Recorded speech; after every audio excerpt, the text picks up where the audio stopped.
This is a story about worshiping God with our creativity. When you think about it, worshiping God in creative ways makes perfect sense. God is extremely creative. Look at the smallest atom, and the complexity of it will leave you in awe. Or look at the biggest star, and you can experience that same amazement. God is an artist. If we want to be able to relate to God, we need to be able to relate to Him as an artist. This means that we need to be creative. We need to be able to use our imaginations. Without this, there would be no way that we can have a complete relationship with God. We just wouldn't be able to understand His whole character. Just look at David. He was a boy with many talents. We know him as a simple shepherd who killed a giant. But he was so much more than that. David was an artist. David played the harp.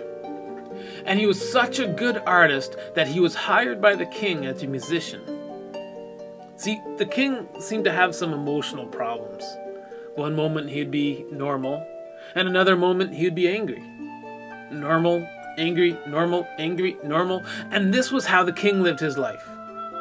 Every time the king got mad, David would come and he would play his harp, and the king would be able to find peace. But David didn't use his talent just to make the king happy, but he used his talent so that he could relate to God. David was called the man after God's own heart because he used his greatest talent to relate to God. There was a time when the king started to hate David because David was loved by the people more than the king was. So the king sent people to David's house to spy on him and to kill him if they got the chance. In this scary moment, David prayed to God, but he made his prayer into a song. Deliver me from my enemies, oh God.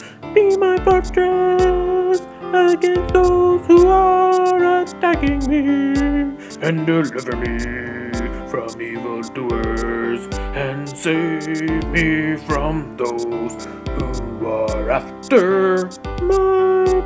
And God answered David's prayer, and he got away. Do you know what David did when he got away? He wrote a song. I love you, Lord, my strength.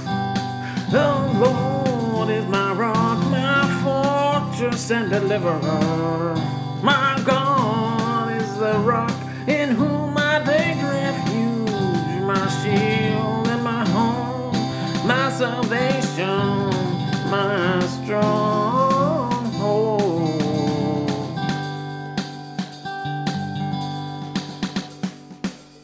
And David ran to the house of God to find protection with some priests.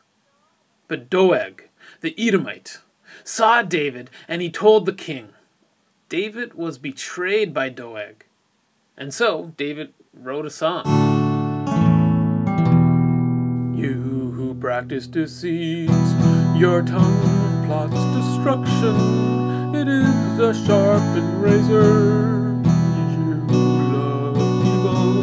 Rather than good, falsehood rather than speaking the truth. You love every harmful word, you deceitful tongue. David was delivered from evil. But this time, David had to do something crazy to get away. He had to pretend that he was crazy. Instead of being captured by his enemies called him insane, and they drove him away. How embarrassing would this be for a man who once lived beside the king? And so David took this embarrassing moment and he wrote a song. I will extol the Lord at all times. His praise will always be on my lips. I will go to you, the Lord. Let the afflicted hear and rejoice. All of David's hardships were turned into good, because he brought them before God, and he brought them with all of the talent that he could muster. He used all of his creativity and imagination so that he could become a man after God's own heart. Now look at our approach to God. Do we come to God giving all of ourselves? Or do we come to God giving him just empty rituals? When David used his creativity, he opened up his soul to God. And this is a scary thing to do. Many of us fear to be so open, and therefore, instead of worshiping God in creative ways, we do it in bland and dry ways. We think that we can follow these rituals and make God happy.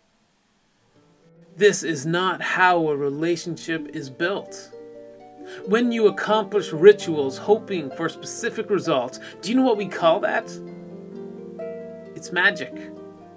We are Christian magicians hoping to manipulate the one who created us.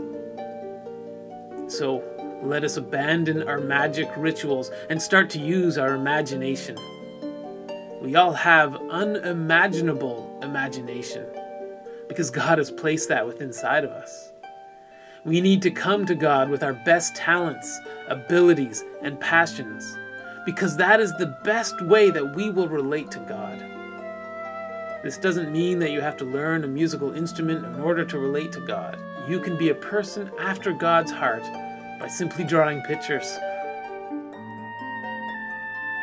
or writing stories, or hiking, biking, or canoeing. Or maybe you will best relate to God by creating animations of Scripture. It doesn't even have to be very good. It just has to be creative. This is why it is crucial that we practice worshiping God with creativity. Oh, and sorry about that singing.